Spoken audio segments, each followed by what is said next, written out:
Shalom, salam damai dalam kasih Tuhan Yesus kepada kita semua. Puji syukur kita bersama-sama lagi di dalam renungan harian kita pada saat ini. Puji syukur karena kita terus dapat bersama-sama mempelajari untuk kekuatan iman kerohanian kita. Pada waktu ini mari kita sama-sama berdoa. Bapa kami di surga, Tuhan Allah yang baik, kami berdoa bersama-sama pada saat ini.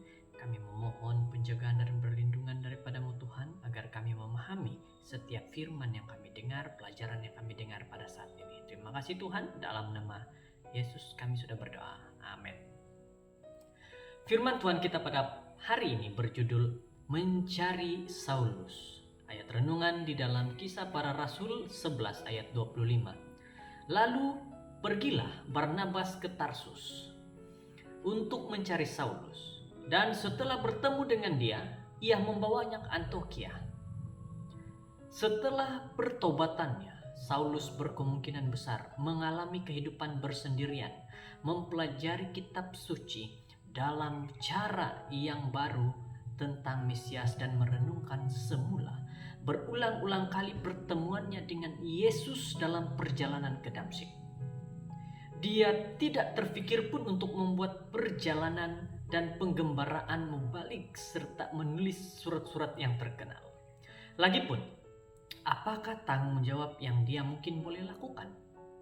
Menyadari hakikat yang jelas bahwa dia telah terlibat dalam penganiayaan jemaat.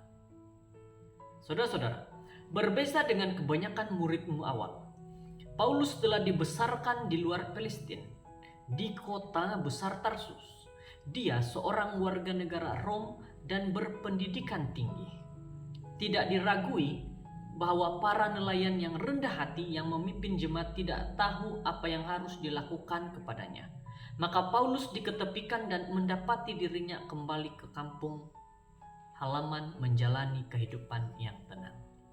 Saudara-saudara, jemaat Yerusalem menghantar Barnabas yang berkebolehan ke Antiokhia, di mana jemaat sedang berkembang bukan saja dalam kalangan orang-orang Yahudi, tapi juga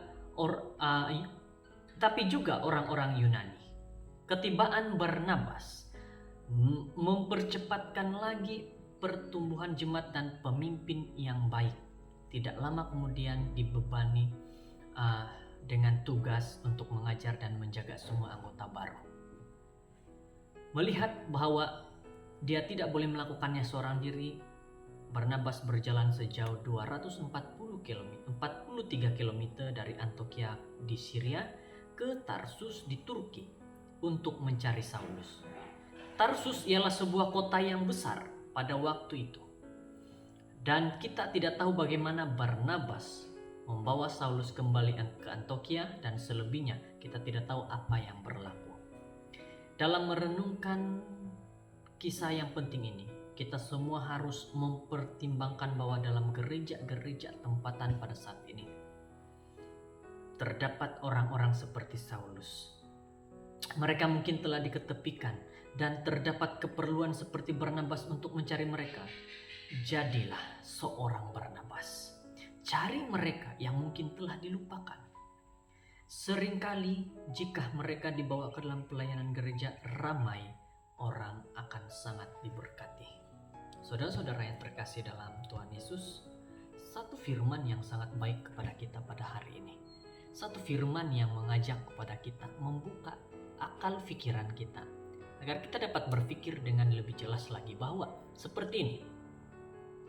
Tuhan inginkan kita pada hari ini menjadi seperti Barnabas. Dia berusaha membawa Saulus datang kembali ke Antiokhia, melakukan pelayanan. Kenapa? Karena Barnabas pada waktu itu merasakan bahwa dia tidak dapat melaksanakan pelayanan seorang diri, dan karena kawasan yang terlalu besar dan dia memerlukan seorang pembantu.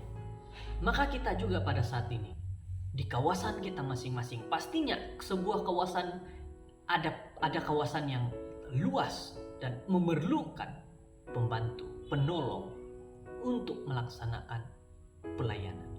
Jadi saudara-saudara, mari jadi seperti Barnabas, dia berjalan seberapa jauh?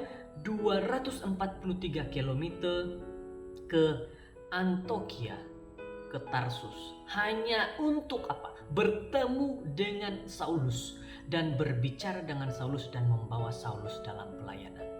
Saat ini saya ingin mengajak kepada saudara-saudara semua, jika saudara-saudara menjadi seperti Barnabas, pasti di luar sana ada seperti Saulus.